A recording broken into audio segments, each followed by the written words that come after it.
విత్తనాలు విత్తాలి, అవతల వారిలో మారు మనసు కలగాలి, వారు పశ్చాత్తాపడాలి, దేవాలయని పాపినని గ్రహించాలి. ఒక్కొక్కరు వచ్చి సంఘంలో చేర్చబడితే అది నిజమైన సంఘం.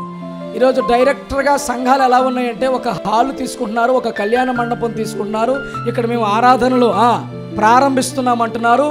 అటు నుండి కొంతమంది, ఇటు నుండి కొంతమంది, ఇటు నాలుగు దిక్కుల నుండి కొంతమంది చేరుతున్నారు. చేరగానే దానికి పెట్టే పేరేంటి? సంఘం. అసలు సంఘం ఏంటి? విత్తనాలు విత్తాలి కదా, వాళ్ళు యేసు రక్తం చేత కడగబడాలి కదా, పాపిని అని గ్రహించాలి కదా, వెక్కి ఏడవాలి కదా, ప్రభువుని క్షమాపణ అడగాలి కదా. వాళ్ళు వచ్చి ఎవరు విత్తనాలు విత్తారో ఆ వ్యక్తి యొక్క స్థలములో వారు చేర్చబడితే, ఒక్కొక్కరు చేర్చబడితే దాన్ని ఏమంటారు చెప్పండి?